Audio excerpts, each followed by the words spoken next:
We spend so much of our lives thinking about our personalities. We take tests, we describe ourselves by them, we really see them as the core of who we are. But what if that whole idea is, well, wrong? Seriously, think about that for a second. What if that whole collection of traits, habits, and behaviors you call you isn't your true identity at all? What if it's actually something you built, a tool you had to construct for a very specific purpose? So here's the big reframe. Your personality isn't your identity, it's your orientation. Just think of it like an internal GPS. It's this learned set of strategies that you developed to navigate a world that at some point stopped feeling unconditional and started having a bunch of rules.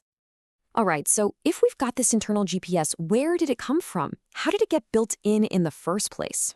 Well, to really get it, we have to go all the way back to the beginning, to a time before we even needed one. Just take a look at this contrast. It's pretty wild. A toddler doesn't walk around wondering if they're allowed to exist. They're not managing their brand or calculating how they're coming across. They just are. This state is called organismic innocence. It's not about being naive. It's just a total absence of self-monitoring. And man, is that a world away from the typical adult state, which is almost all about performance and calculating how we're perceived. And then, boom, something changes. The switch flips. We start to become aware of this whole new dynamic in the world. Evaluation. We realize we're being watched and sorted and compared. We're not just existing anymore. Suddenly we're being measured. And our brain, which is this incredible adaptation machine, it just gets right to work building a model to deal with this brand new reality. And this question, it becomes like this low-level background process that's running 24/7. How do I stay safe here? How do I stay included? How do I make sure I'm valued?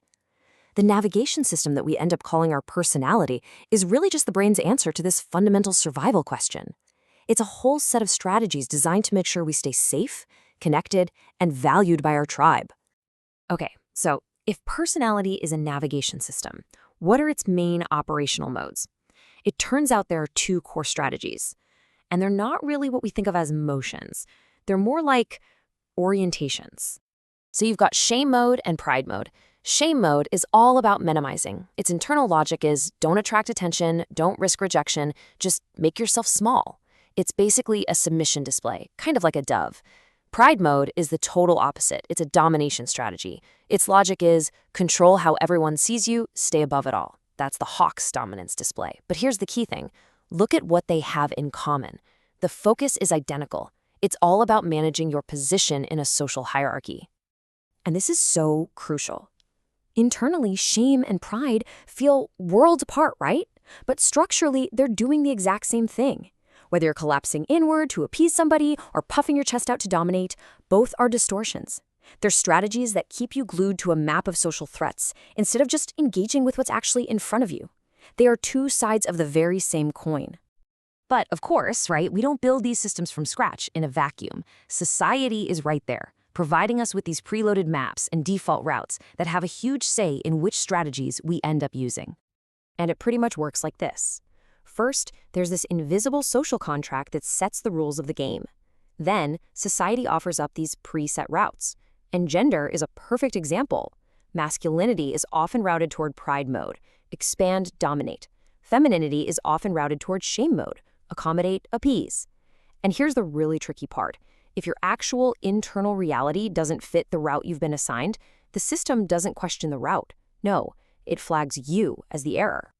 And here's the thing. Over time, we get so used to this navigation system that we start to mistake it for our actual selves. We start to think the GPS is the world. But living inside this model, this constant performance, well, it comes at this enormous and often very subtle cost. This is what it means to get trapped in a living abstraction. You're no longer responding to what's really happening. You're just responding to potential threats to your model of yourself. And when that happens, simple feedback feels like a mortal danger. A disagreement isn't just a different point of view, it's a personal attack. Even truth becomes negotiable if it helps protect the system.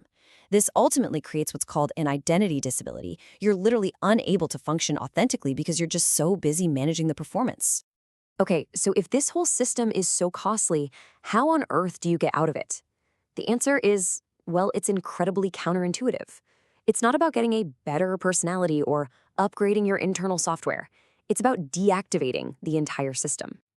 The way out isn't to just try harder, to become more confident, or to swap your shame for pride. The goal isn't to become a better navigator.